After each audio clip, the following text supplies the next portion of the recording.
My name is Caroline, and I'm 28 years old. I walked down that church aisle completely alone. Not a single member of my family in sight. The beautiful bouquet in my hands shook slightly as I realized the man I'd begged to walk me down the aisle had decided I wasn't worth the 4-hour drive. My sisters had texted that morning saying my wedding to a waiter was embarrassing to our family name. I stopped halfway down the aisle, looked at my groom, Michael, waiting at the altar with tears in his eyes, and made the conscious decision to smile. If my family thought I wasn't worth their time, I'd prove I didn't need their approval. The pastor asked who gives this woman, and Michael stepped forward. "She gives herself," he said firmly, "and I'm honored to receive her." That moment changed everything about how I saw myself and my worth. Where are you watching from today? Drop your location in the comments below and hit that like and subscribe button if you've ever felt completely abandoned by family. You'll definitely want to stick around for what happened next. But let me backtrack and tell you how I got to that empty church aisle. Growing up in Springfield, Illinois, I was always the odd one out in the Brennan family. My father, Thomas, owned a successful insurance company, and my mother, Patricia, stayed home to manage our social calendar. My older sisters, Rebecca and Lauren, followed the family blueprint perfectly. They married wealthy men from prominent families. Rebecca married a banker 15 years older than her, while Lauren found herself a real estate mogul. Both marriages were strategic alliances that my parents approved of wholeheartedly. The expectation was clear. Marry up, maintain status, never settle for less than luxury. Then there was me. At 26, I was still single, still working as a marketing coordinator for a small nonprofit in Chicago, still disappointing everyone with my life choices. Every family gathering involved subtle interrogations about my dating life, and not so subtle hints that I was running out of time to find an appropriate husband. "Caroline's career phase," my mother would say dismissively to her friends, as if my job helping homeless veterans was just a temporary, rebellious streak I'd outgrow. The pressure intensified when I hit 27. Family dinners became strategic meetings where my parents would casually mention eligible bachelors from good families.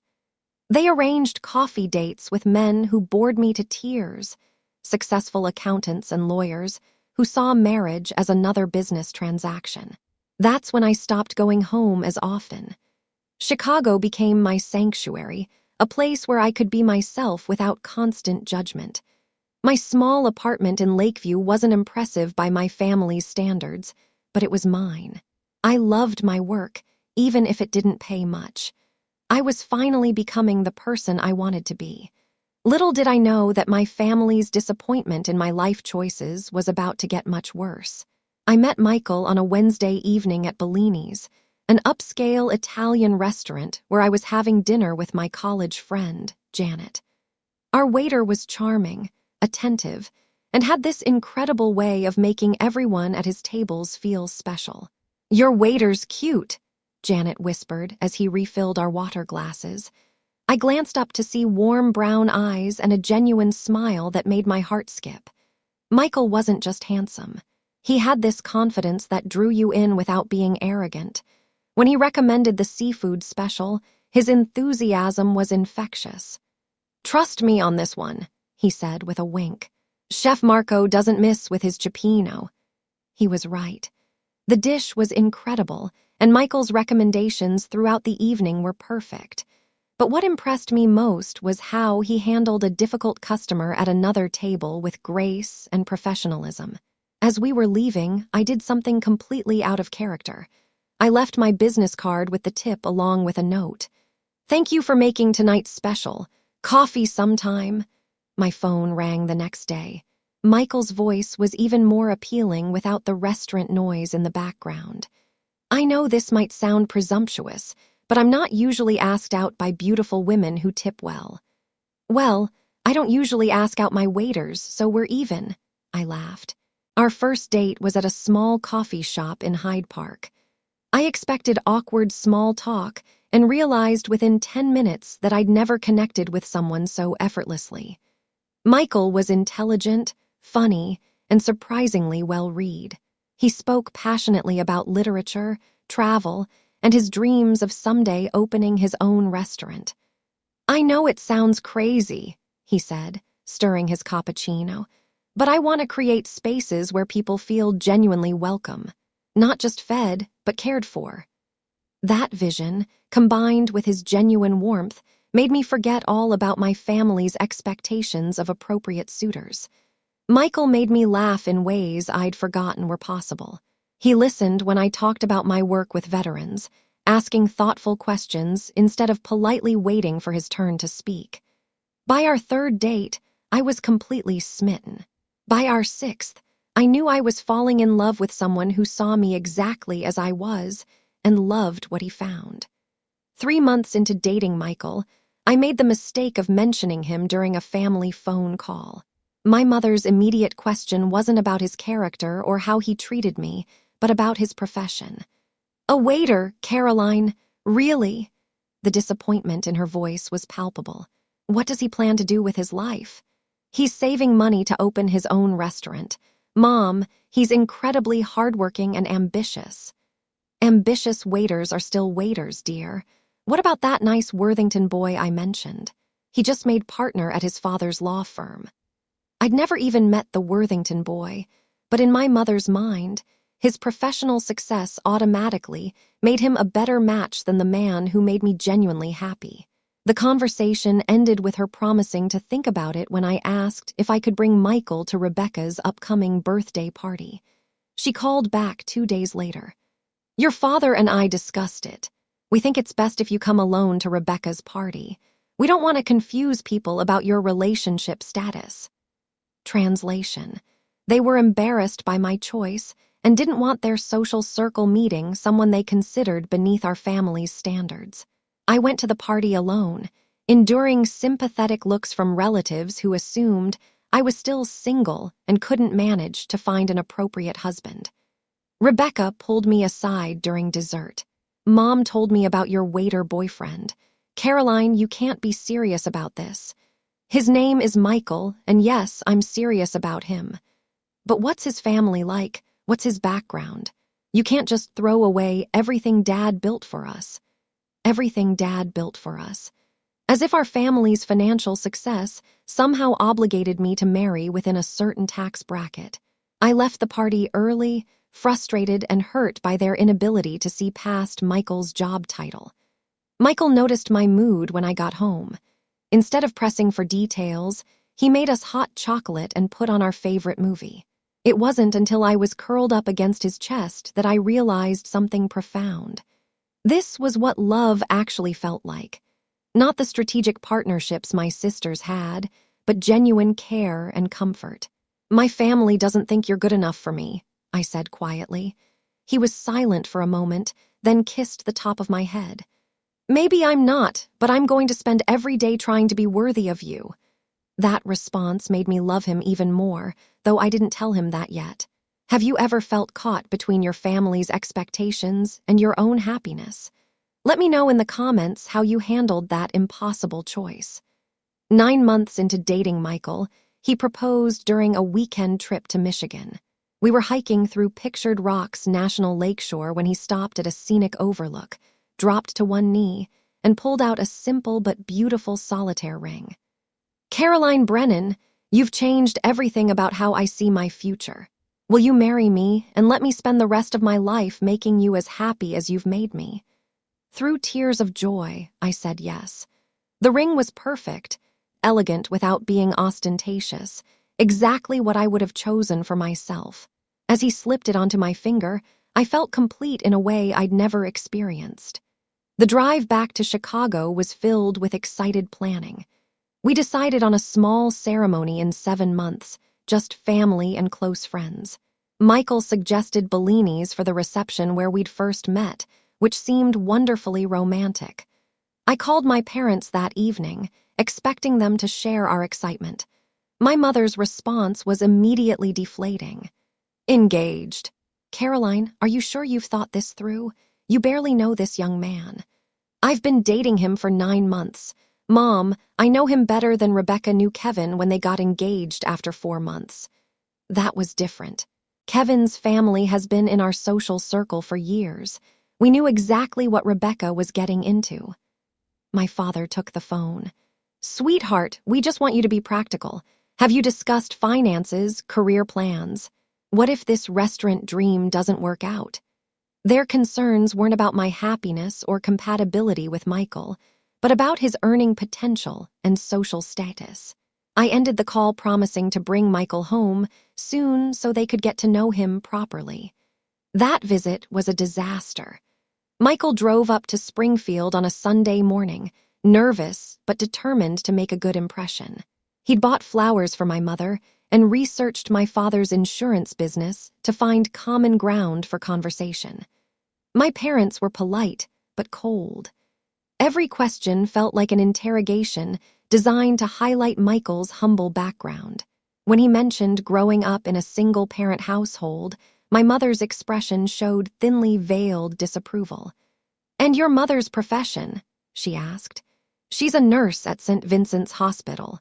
She worked double shifts to put me through college." The admiration in Michael's voice when he spoke about his mother's sacrifices was beautiful to me, but I could see my parents cataloging this information as another mark against him. Dinner was even worse.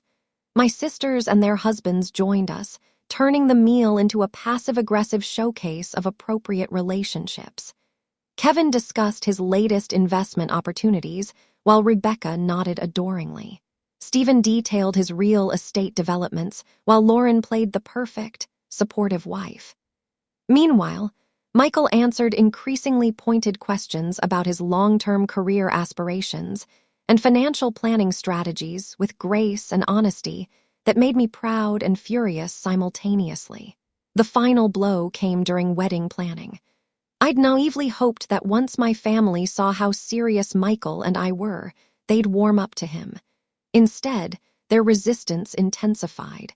"We need to discuss the guest list," my mother said during a lunch meeting I'd requested to plan details. "Your father's concerned about mixing social circles." "What does that mean exactly?" "Well, Michael's family and friends might not be comfortable with some of our guests. We don't want anyone to feel out of place." The suggestion was clear. Michael's people weren't sophisticated enough to mingle with the Brennan family social circle. When I pushed back, my mother sighed dramatically. "Caroline, we're trying to help you avoid embarrassment. A successful wedding requires careful planning, not just good intentions." "Successful wedding? Mom, it's about Michael and me promising to love each other forever. The rest is just party planning." That's exactly the kind of naive thinking that concerns us. 2 weeks before the wedding, the situation reached a breaking point. I called to confirm transportation arrangements for my family, only to learn that none of them had actually planned to attend. "I thought we discussed this," my mother said when I called in a panic. "Your father can't take time away from the business right now, and the girls have prior commitments." "Prior commitments? It's my wedding." "Caroline, we've made our feelings clear about this marriage. We can't, in good conscience, celebrate a decision we believe you'll regret." I was speechless. My own family was boycotting my wedding because they disapproved of my choice in husband. The cruelty was breathtaking, but what hurt most was their certainty that they knew better than I did about my own happiness. "What about walking me down the aisle?" I asked my father directly when he took the phone. "Honey, if no one else is going, it doesn't make sense for me to drive all that way alone. You understand?" No, I didn't understand. I didn't understand how the man who taught me to ride a bike and helped with math homework could find my wedding day not worth a 4-hour drive. I didn't understand how the women who'd spent years planning their own elaborate weddings could skip mine entirely. That night, I cried in Michael's arms until I had no tears left. He held me silently, letting me grieve the family support I desperately wanted but would never receive. "We could postpone," he offered quietly. "Give them more time to come around." "No," I said firmly. "I'm not putting my life on hold waiting for them to approve of my choices. We're getting married as planned, with or without them." And that's how I ended up walking down that aisle alone. My wedding dress trailing behind me as every step carried me away from my family's expectations and toward my new life. The small church was filled with Michael's family and our friends, people who genuinely wanted to celebrate our love.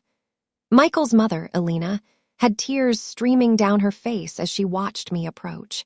His sister, Clara, gave me an encouraging nod. Our friends from Chicago cheered softly when Michael stepped forward to meet me halfway down the aisle. The ceremony was beautiful and intimate. When the pastor asked if anyone objected to our union, the silence was peaceful rather than tense. No one there had any doubts about our love or commitment. During our vows, Michael promised to be the family I deserved, and I promised to build a life with him based on mutual respect rather than social expectations. When we kissed as husband and wife, the small congregation erupted in genuine joy. The reception at Bellini's was perfect. Michael's chef friend had created an incredible meal, and our friends filled the private dining room with laughter and celebration. For the first time in months, I felt completely happy and at peace with my decision. We honeymooned in Tuscany for 2 weeks, staying in small family-run hotels and eating at local restaurants where Michael charmed the owners with his enthusiasm for their craft. He was in his element, and watching him discover new flavors and techniques filled me with excitement for our future together. It wasn't until we returned to Chicago that I learned my family had seen our wedding photos on social media. The pictures Michael's sister had posted showed our beautiful ceremony, our glowing happiness, and most importantly, the intimate setting of Bellini's. What my family didn't know was that Bellini's wasn't just where we'd met and fallen in love. It was also the flagship restaurant of Marchetti Restaurant Group, a company that owned over 43 establishments across the Midwest. And Michael wasn't just a waiter who dreamed of opening his own restaurant someday. He was Michael Marchetti, heir to the family empire, who'd insisted on starting at the bottom to truly understand every aspect of the business. My phone started ringing the morning after we returned from Italy. It was my mother, and for the first time in months, her voice carried a tone I'd never heard before. Panic mixed with newfound respect. "Caroline, darling, we need to talk." The woman who'd found my husband not worth attending our wedding suddenly wanted a conversation. I couldn't help but smile as I considered whether she was worth my time. The tables had turned in the most satisfying way possible, and my family was about to learn exactly what they'd missed by judging someone based on appearances rather than character. I let my mother's call go to voicemail, then the second one, and the third. Michael watched me silence my phone with growing amusement as we unpacked our honeymoon luggage. "Aren't you curious what she wants?" he asked, folding his Italian leather jacket. "Oh, I know exactly what she wants," I replied, holding up a text from Rebecca that read, "Call Mom immediately. Family emergency." Apparently, there's a family emergency that coincidentally started the moment they realized who you really are. Michael laughed, that rich sound I'd fallen in love with at Bellini's. Should I be insulted that they think marrying me constitutes an emergency? "Only if you're insulted by people who measure worth by bank account balances," I said, finally listening to my mother's increasingly frantic voicemails. Message 1, "Caroline, darling, call me back. We need to discuss some family matters." Message 2, "Caroline, your father wants to speak with you about Michael's situation." Message 3, "Caroline Marie Brennan Marchetti, you call me back this instant. We had no idea about Michael's background, and we need to make things right immediately." That last message made me pause. She'd used my married name for the first time, and the panic in her voice was almost amusing. Almost. "They want to make things right," I told Michael. "Isn't that sweet? Now that they know you're not actually a struggling waiter, they're ready to welcome you to the family." "What do you want to do?" he asked, sitting beside me on our bed. I looked at my husband. This incredible man who'd worked every position in his family's restaurants to understand the business from the ground up. who'd chosen to serve tables because he believed great hospitality started with respecting every role, who'd loved me when my own family couldn't be bothered to show up for our wedding. I want to let them sweat for a while, I decided. They made their position clear when they skipped our wedding. Now they can live with the consequences. My phone rang again. This time it was my father. I should probably answer this one, I sighed. Dad only calls when he's genuinely panicked. Caroline, his voice was strained. Thank God you answered. We need to talk immediately. About what, Dad? About your husband's family business. Caroline, do you have any idea what you've stumbled into? Stumbled into? As if my marriage was some kind of accident rather than a carefully considered decision based on love and compatibility. I married the man I love, Dad. What's your point? Your husband owns Bellini's.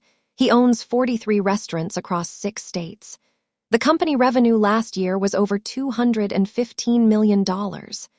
I could practically hear him calculating my newfound net worth through the phone. And we, your mother and I, we made a terrible mistake. We should have been more welcoming. Now my mother was beside herself. Not when she was boycotting my wedding, but when she realized she'd miscalculated my husband's financial status. Where was this concern when I needed you to walk me down the aisle? Caroline, we didn't understand the situation. If you'd known Michael was wealthy, you would have treated him with basic human decency. That says everything about your values, Dad. What do you think will happen next? Drop your predictions in the comments and let me know if you've ever had family suddenly change their tune when circumstances shifted. The next few days brought a parade of family emergencies that required my immediate attention. Lauren called with a mysterious crisis that absolutely needed my input. Rebecca texted asking for Michael's restaurant recommendations for an important client dinner. My mother left increasingly elaborate voicemails about family reunions and dinner parties that simply couldn't happen without us. I ignored them all, focusing instead on settling back into our Chicago routine. Michael returned to work at Bellini's corporate office, where I learned he spent most of his time developing new concepts and mentoring young managers. His dedication to the business was inspiring, but what impressed me most was how none of the success had gone to his head. I want to earn this, he told me during our engagement. My grandfather built this company from nothing. I won't dishonor that legacy by coasting on his achievements. That work ethic was exactly what my family had dismissed when they saw only a waiter taking their order. A week after our return, I finally agreed to have lunch with Rebecca. She suggested meeting at Beaumont's, an upscale French restaurant that happened to be owned by Marchetti Restaurant Group. The irony wasn't lost on me. Rebecca arrived 15 minutes late, her usual power move, but stopped short when she saw me already seated at the best table in the house with the general manager, personally ensuring my water glass stayed full. Caroline, she said carefully, sliding into her seat. You look wonderful. Marriage suits you. Thank you, I replied, noting how her eyes kept darting around the elegant dining room that my husband's family had created. I wanted to apologize, she continued, for missing your wedding. The timing was just impossible with Kevin's work schedule. Kevin's work schedule, I repeated flatly. At Midwest Heritage Bank? Yes, you know how demanding his position is. What Rebecca didn't know was that Midwest Heritage Bank was one of Marchetti Restaurant Group's primary lenders. Michael had mentioned Kevin's name during a recent conversation about expanding into Illinois markets. Rebecca, I said gently, you do realize that your husband works very closely with my husband's company, right? Her face went pale. What do you mean? Midwest Heritage handles most of our restaurant financing. Kevin's been trying to schedule a meeting with Michael for months to discuss increasing our credit line. The color drained completely from Rebecca's face as the implications sank in. Her husband's career advancement was now directly tied to maintaining a good relationship with the man she deemed unworthy of family acknowledgement. Caroline, I had no idea. We really should have been more supportive. More supportive, I echoed. Is that what we're calling it now? I know we made mistakes, but we're family. Family forgives family. That word again, family. They'd made it clear I wasn't worth their time or effort. But now that circumstances had changed, suddenly family bonds mattered. Rebecca, do you remember what you said to me at your birthday party? About not throwing away everything Dad built for us? She shifted uncomfortably. I was just concerned about your future. You were concerned about appearances. There's a difference. Can we start over? She asked, her voice smaller than I'd ever heard it. Please. I didn't answer Rebecca's question immediately. Instead, I watched her squirm for a moment, this sister who'd always been so confident in her superiority. The woman who'd once lectured me about appropriate marriage prospects was now literally sitting in a restaurant owned by the man she dismissed. Tell me something, Rebecca, I said finally. What exactly do you think starting over looks like? We could be sisters again, real sisters. You could bring Michael to family dinners and we could get to know him properly. The man you called an embarrassment to our family name. Caroline, please. We made a mistake. Can't you forgive us? I leaned back in my chair, considering her question. Forgiveness was one thing, but forgetting was entirely different. My family had shown me exactly who they were when they thought I had nothing to offer them. Here's what's going to happen, I said calmly. You're going to go home and tell Mom and Dad that Michael and I will consider attending the next family gathering. But there will be conditions. Rebecca's relief was visible. Of course, whatever you need. First, there will be no mention of our previous disagreements. No awkward apologies or explanations to other family members about why you all missed my wedding. Done. Second, Michael will be treated with the same respect you show Kevin and Stephen. No condescending questions about his background or future plans. Absolutely. Third, I paused for effect, you're going to tell me exactly how Kevin's promotion prospects are tied to his ability to maintain good relationships with his bank's major clients. Rebecca's face crumpled. Caroline, you can't possibly. I'm not threatening anything, I said smoothly. I'm simply suggesting that Kevin might want to reconsider any past comments about my husband's suitability as a family member. The power shift was complete, and we both knew it. Rebecca had spent years looking down on me from her position as the successful sister who'd married well. Now, she was realizing that her definition of marrying well had been embarrassingly narrow. Caroline, I'm truly sorry. We all are. Sorry that you were wrong about Michael's financial status, or sorry that you treated me badly. Both, she said quietly. I've been thinking about our conversation at my birthday party, and I was horrible to you. You deserved better from all of us. It was the first genuine apology I'd received from any of them, and I felt some of my anger begin to soften. Rebecca had always been the most competitive of my sisters, but she'd also been the most honest when cornered. I appreciate that, I said. But Rebecca, this isn't just about hurt feelings. You all made a decision about what kind of family you wanted to be. Actions have consequences. What does that mean for us going forward? I signaled for the check, noting with satisfaction that the server immediately comped our entire meal with a deferential nod, another small reminder of how dramatically things had changed. It means that relationships are earned, not assumed, just like respect. 2 weeks later, my parents invited us to a small family dinner that turned out to include not just my sisters and their husbands, but several family friends who happened to own businesses that could benefit from connections to Marchetti Restaurant Group. I should have expected it, really. My parents never did anything without calculating the potential networking opportunities. Michael and I arrived fashionably on time to find my father holding court in the living room, regaling guests with stories about his successful daughter and her accomplished husband. The same daughter he'd been too busy to walk down the aisle just a month earlier. Caroline, my mother swept toward us with theatrical warmth. And Michael, we're so delighted you could join us. Michael, to his credit, accepted her embrace graciously. Thank you for including me, Mrs. Brennan. Your home is beautiful. Please call me Patricia. We're family now. Family now. The irony was almost too much to bear. Dinner was a carefully orchestrated performance. My parents had clearly briefed everyone on acceptable conversation topics. No one mentioned the wedding. My father's insurance business conveniently came up several times in relation to restaurant industry needs, and Kevin spent most of the evening trying to position himself as Michael's new best friend. "I've been following Marchetti's expansion strategy," he said over the main course. "The Illinois market seems ripe for development. We're certainly exploring opportunities," Michael replied diplomatically.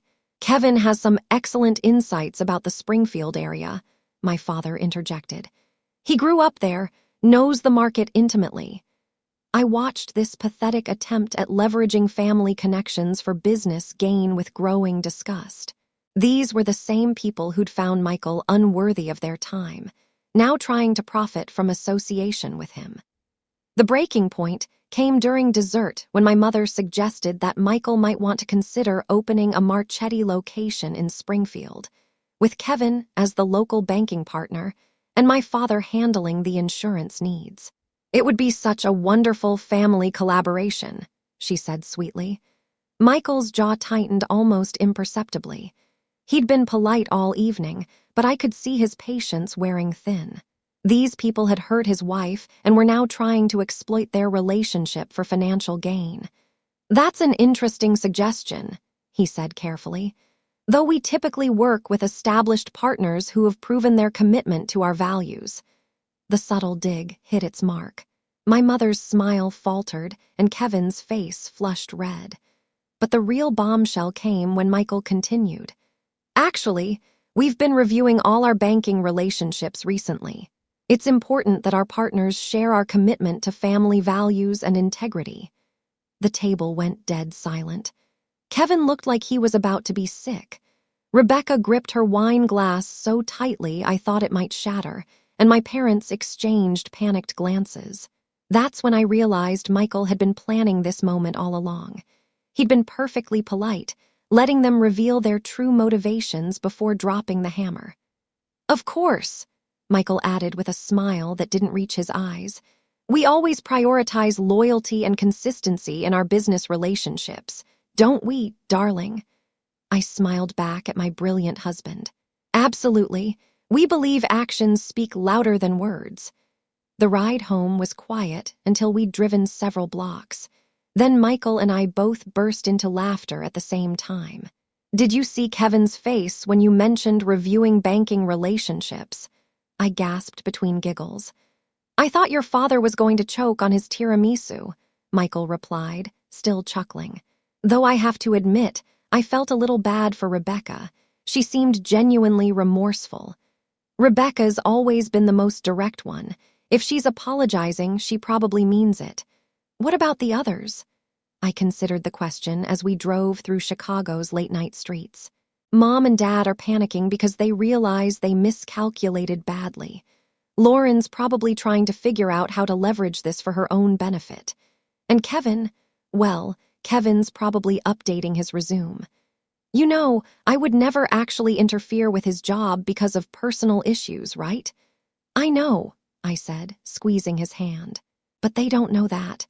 And frankly, after the way they treated us, a little uncertainty seems like appropriate payback." "So, what's our long-term strategy here? Do we want a relationship with your family or not?"